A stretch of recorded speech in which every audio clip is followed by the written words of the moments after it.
नमस्कार दोस्तों, मेरे चैनल भक्ति भाव टीवी में आपका स्वागत है। तो दोस्तों, आज की इस वीडियो में मैं आपको सुनाने जा रही हूँ श्री सत्यनारायण भगवान की कथा। एक समय की बात है, सभी शास्त्रों के ज्ञाता श्री सूत जी से हजारों की संख्या में ऋषि मुनि मिलने पहुँचे। वहाँ पहुँचकर सभी मुनियों ने सूत जी को नमन किया और पूछा, हे परमपिता, कलयुग के समय में ईश्वर की भक्ति के लिए मनुष्यों को क्या करना होगा? कलयुग में उन्हें मोक्ष की प्राप्ति कैसे होगी? हे प्रभु, कृपया आप हमें किसी ऐसे तप के बारे में बताएं जिसे करने से मन की मुराद पूरी होने के साथ ही पुण्य की प्राप्ति भी हो जाए। ऋषियों की बात सुनने के बाद सूत जी बोले, हे मुनिगण, आप सभी ने मनुष्यों के हित के बारे में एक अच्छा सवाल किया है। मैं आप सभी को एक ऐसे व्रत के बारे में बताऊंगा जिसके बारे में खुद लक्ष्मीपति ने नारद मुनि को बताया था। आप सभी इस व्रत को ध्यानपूर्वक सुने। एक बार नारद मुनि दूसरों के हित की अभिलाषा लिए कई लोकों के भ्रमण पर निकले। इस भ्रमण के दौरान घूमते घूमते एक दिन वे मृत्युलोक यानी धरती पर आ पहुँचे, जहाँ नारद मुनि ने देखा कि सभी मनुष्य अपने कर्मों का फल भोग रहे हैं। इसके कारण सभी दुख से पीड़ित हैं। यह देखकर उनके मन में एक सवाल आया कि ऐसा कौन सा उपाय निकाला जाए जिसका पालन करने से मनुष्यों के दुखों का अंत किया जा सके।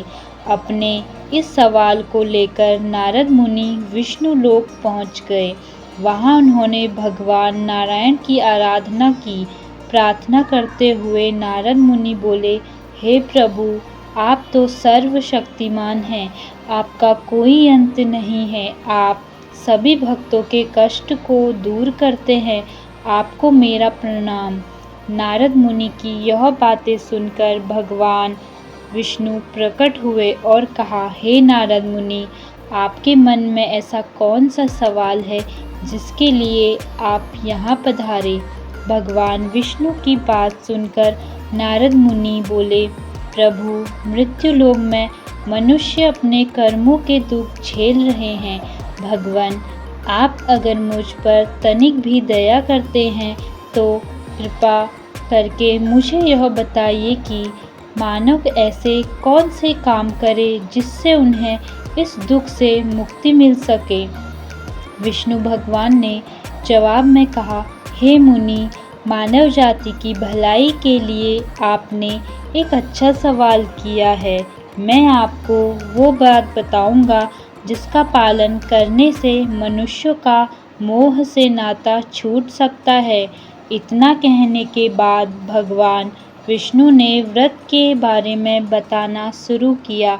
उन्होंने कहा, स्वर्ग और मृत्युलोक, इन दोनों लोकों में एक ऐसा व्रत है जिसे करने से पुण्य की प्राप्ति हो सकती है।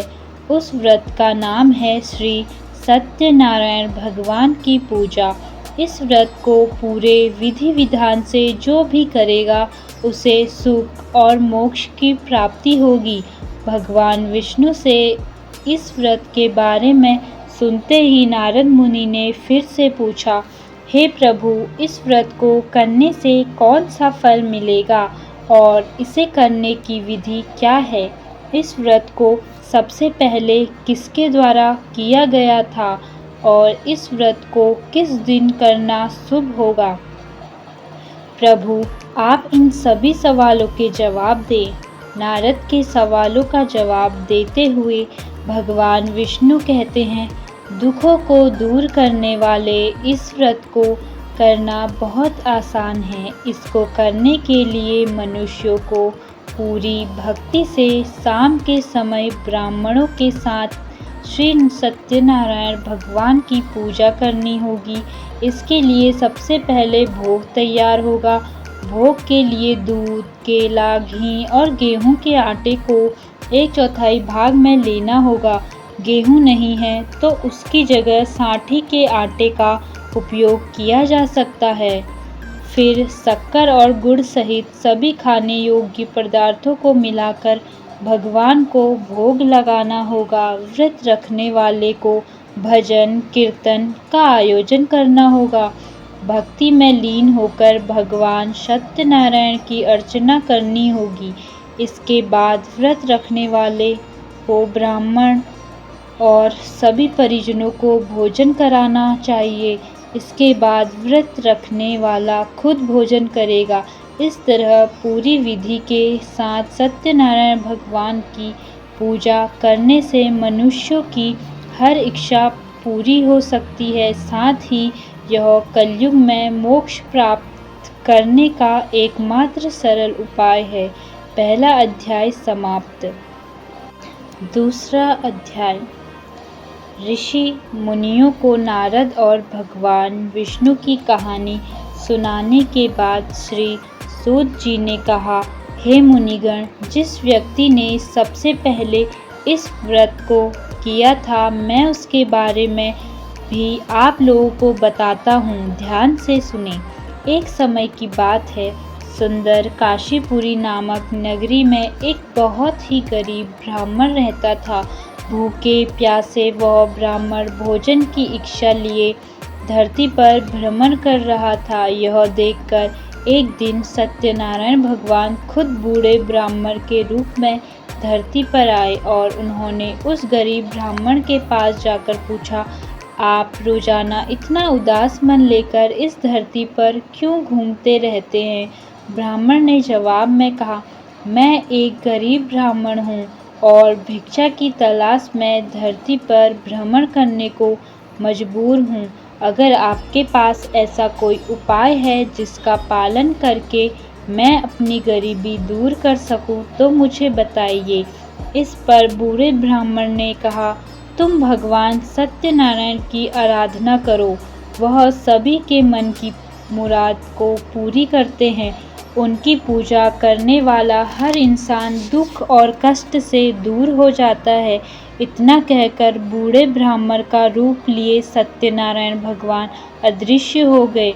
उनकी बातें सुनकर निर्धन ब्राह्मण इस व्रत को करने का उपाय सोचने लगा। रात भर गरीब ब्राह्मण ने इसी के बारे में सोचा और पूरी रात जागने के बाद सत्यनारायण भगवान की पूजा करने के लिए भिक्षा मांगने निकल पड़ा। अन्य दिनों के मुकाबले उस दिन उस ब्राह्मण को काफ़ी ज़्यादा भिक्षा मिली। उस भिक्षा से और अपने प्रियजनों के सहयोग से किसी तरह ब्राह्मण ने सत्यनारायण भगवान की पूजा कराई। पूजा के बाद उस गरीब ब्राह्मण के सभी दुख दूर हो गए। धीरे धीरे वह कई संपत्तियों का मालिक हो गया। ब्राह्मण हर महीने नियमित रूप से इस पूजा को करने लगा। श्री सूत जी ने कहा, इस तरह से जो कोई भी सच्ची श्रद्धा के साथ श्री सत्यनारायण भगवान की पूजा करेगा, वह सभी प्रकारों के दुखों और पापों से मुक्ति पा सकेगा। इस पर ऋषिगण बोले, हे सर्वज्ञाता सूत जी, उस ब्राह्मण की बातों को सुनकर और किस किस ने श्री सत्यनारायण भगवान की पूजा की, आप इस बारे में भी हमें बताएं। फिर सूत जी ने आगे कहा, इस व्रत को जिन लोगों ने भी किया, मैं उन सभी के बारे में आप लोगों को बताता हूँ। ध्यान से सुनो। एक बार वो गरीब ब्राह्मण धन और संपत्ति की प्राप्ति के बाद अपने परिजनों के साथ इस व्रत को करने की तैयारी कर रहा था। तभी एक बूढ़ा व्यक्ति लकड़ी बेचते हुए वहां आया। उसने लकड़ियों को बाहर रखा और स्वयं ब्राह्मण के घर के अंदर चला गया। प्यास से तड़पता वह लकड़ी बेचने वाला जब घर के अंदर आया तो उसने देखा कि ब्राह्मण पूजा पर बैठा हुआ था। उसने ब्राह्मण को नमस्कार किया और पूछा, हे मुनिवर, आप यह कौन सा तप कर रहे हैं और इसे करने से क्या फल मिलता है? लकड़हारे के सवालों का उत्तर देते हुए ब्राह्मण ने कहा, यह व्रत श्री सत्यनारायण भगवान का है। इसे करने से मन की इच्छा पूरी होती है। इसी व्रत का पालन करके मुझे धन की प्राप्ति हुई है। ब्राह्मण से इस व्रत के बारे में सुनकर लकड़हारा बेहद खुश हुआ। उसने चरणामृत व प्रसाद ग्रहण किया और तुरंत अपने घर चला गया। घर पहुंचकर उसने निश्चय किया कि किसी भी हाल में वह भी श्री सत्यनारायण भगवान की पूजा करेगा। इसके लिए वह लकड़ी बेचने उस नगर जा पहुंचा जहां अधिक संख्या में अमीर लोग रहते थे। वहां उसे पहले के मुकाबले अधिक धन मिला। इसके बाद उस लकड़हारे ने कमाए हुए धन से गेहूं का आटा, केला, घी, शक्कर, दूध सहित सत्यनारायण व्रत में लगने वाली सभी सामग्रियों को खरीदा। फिर उसने अपने परिजनों को भी आमंत्रित किया और पूरी विधि के साथ श्री सत्यनारायण भगवान का व्रत किया। इस पूजा को करने के बाद उस लकड़हारे को भी धन और संपत्ति की प्राप्ति हुई और आखिर में उसे बैकुंठ धाम की प्राप्ति हुई। दूसरा अध्याय समाप्त। तीसरा अध्याय। सूत जी आगे की कहानी सुनाते हुए कहते हैं कि सालों पहले उल्कामुख नामक एक राजा था। वह बुद्धिमान होने के साथ साथ सत्यवादी और शांत स्वभाव का व्यक्ति था। वो रोजाना मंदिरों में जाकर गरीबों को धन दान करके उनके दुखों को दूर करता था। राजा उल्कामुख की पत्नी कमल के फूल के समान थी। उन्हें पवित्र स्त्री माना जाता था। एक बार राजा उल्कामुख और उसकी पत्नी ने भद्रशिला नदी के किनारे श्री सत्यनारायण भगवान की पूजा की। तभी वहां साधु नाम का एक वैश्य पहुंचा। उस वैश्य के पास व्यवसाय करने के लिए काफ़ी धन था। उसने जब राजा और उसकी पत्नी को व्रत करते देखा तो वह वहीं रुक गया। फिर उनसे विनम्रतापूर्वक पूछा, हे महाराज, आप कौन सा व्रत कर रहे हैं? राजा ने जवाब दिया, मैं अपने परिजनों के साथ पुत्र की प्राप्ति के लिए श्री सत्यनारायण भगवान की पूजा कर रहा हूँ। इस पर साधु ने पूछा, क्या आप मुझे भी व्रत करने की विधि बताएंगे? मुझे भी संतान प्राप्ति की इच्छा है। साधु की बात सुनकर राजा ने उसे सत्यनारायण भगवान के पूजा की सारी विधि बताई। इसके बाद साधु अपने घर की ओर निकल पड़ा। घर पहुंचकर साधु ने अपनी पत्नी लीलावती को श्री सत्यनारायण व्रत के बारे में बताया और कहा, मुझे जब संतान की प्राप्ति होगी तो मैं इस व्रत को करूंगा। कुछ दिन बाद सत्यनारायण भगवान की कृपा साधु की पत्नी लीलावती पर बरसी और वह गर्भवती हो गई। आगे चलकर उसने एक पुत्री को जन्म दिया। लीलावती की पुत्री कब बड़ी हो गई यह पता ही नहीं चला। उसके माता पिता ने उसका नाम कलावती रखा था। कुछ दिन बीतने के बाद कलावती की माता ने साधु को उसका वचन याद दिलाया जिसमें उसने संतान प्राप्ति के बाद श्री सत्यनारायण भगवान की पूजा करने की बात कही थी। लीलावती ने कहा, हे स्वामी, अब आपको अपने वचन को पूरा करने का समय आ गया है। इस पर साधु ने कहा, हे प्राण प्रिय, मुझे अपना वचन अच्छी तरह से याद है। उस वचन को मैं अपनी पुत्री के विवाह के अवसर पर पूरे विधि विधान के साथ करूँगा। पत्नी को पूजा का आश्वासन देकर अगले दिन साधु नगर की ओर चल पड़ा। कुछ समय बाद जब कलावती शादी योग्य हो गई तो साधु ने एक दूत को बुलाया और उसे अपनी पुत्री कलावती के लिए एक योग्य वर ढूंढने का आदेश दिया। साधु का आदेश पाकर दूत कंचन नगर की ओर गया और वहां से एक योग्य वर लेकर आया। उस लड़के को देखकर साधु ने अपनी पुत्री का विवाह उससे कराने का फैसला किया। उसने तुरंत अपने परिजनों को आमंत्रित किया और अपनी पुत्री का विवाह उस योग्य लड़के से करा दिया। शादी के दौरान भी साधु ने श्री सत्यनारायण भगवान की पूजा नहीं की। साधु का यह रवैया देखकर श्री सत्यनारायण भगवान गुस्से में आ गए और उन्होंने साधु को अभिशाप दिया कि उसके जीवन से सब सुख समृद्धि दूर हो जाएगी। इधर अपने कार्यों में व्यस्त साधु अपने दामाद के साथ चंद्रकेतु राजा के नगर में व्यापार करने पहुंचा। तभी एक दिन अचानक एक चोर चंद्रकेतु राजा का धन चुराकर भागते भागते उसी साधु की दुकान पर जा पहुंचा। यहाँ सिपाहियों को अपने पीछे आते देख चोर ने चुराया हुआ धन साधु की दुकान में छिपा दिया। राजा के सिपाही जब वहां पहुंचे तो उन्हें राजा का धन साधु और उसके जमाई के पास दिखाई दिया। उन्होंने तुरंत दोनों को बंदी बनाया और उन्हें राजा के पास ले गए। सिपाहियों ने राजा से कहा, महाराज, हमने दोनों चोरों को चुराए हुए धन के साथ पकड़ लिया है। आप बस आदेश दें कि इन दोनों को क्या सजा देनी है। राजा ने सिपाहियों को आदेश दिया कि बिना देर किए दोनों को इसी वक्त कारावास में डाल दिया जाए, साथ ही उनके सारे धन को जब्त कर लिया जाए। दूसरी तरफ साधु की पत्नी भी दुखी थी। उसके घर में जो कुछ भी सामान था उसे चोर ले गए थे। एक दिन साधु की बेटी कलावती भूख प्यास से तड़पती हुई भोजन की तलाश में एक ब्राह्मण के घर पहुंची। वहां उसने श्री सत्यनारायण का व्रत होते हुए देखा। फिर उसने भी उस ब्राह्मण से न सत्यनारायण भगवान की कथा सुनी। इसके बाद प्रसाद ग्रहण करके अपने घर चली आई।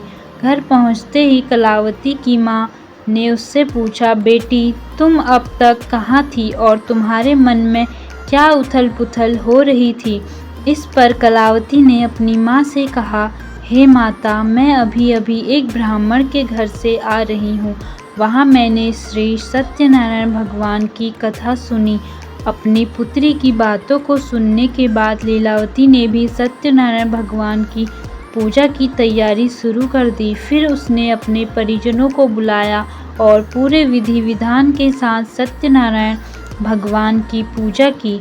साथ ही लीलावती ने भगवान से अपने पापों के लिए माफ़ी मांगी और अपने पति और जमाई को रिहा करने की प्रार्थना भी की। लीलावती के इस कार्य से श्री सत्यनारायण भगवान प्रसन्न हुए। उन्होंने राजा चंद्रकेतु को सपने में दर्शन दिए और कहा, हे राजन, तुमने जिसे बंदी बनाकर रखा है उसे तुरंत रिहा कर दो और उसकी धन संपत्ति भी लौटा दो। अगर तुमने ऐसा नहीं किया तो तुम्हें भी मैं धन और संतान के सुख से वंचित कर दूंगा। अगली सुबह राजा ने दरबार में अपने सपने के बारे में बताया और सिपाहियों को दोनों कैदियों को सभा में लाने के लिए कहा। इसके बाद सिपाही साधु और उसके जमाई को लेकर दरबार में पहुंचे। यहाँ दोनों ने राजा को प्रणाम किया। इसके बाद राजा ने उनसे कहा, हमें गलतफहमी हो गई थी, अब वो दूर हो गई है, इसीलिए हम आप दोनों को पूरे सम्मान और धन दौलत के साथ छोड़ रहे हैं। उसके बाद राजा ने उन दोनों को सम्मान और धन के साथ छोड़ दिया। तीसरा अध्याय समाप्त। तो दोस्तों, आपको यह वीडियो कैसी लगी कमेंट करके ज़रूर बताएं और ऐसी ही बहुत सारी कहानियों, कथाओं और जानकारियों को सुनने के लिए मेरे चैनल को सब्सक्राइब करें। धन्यवाद।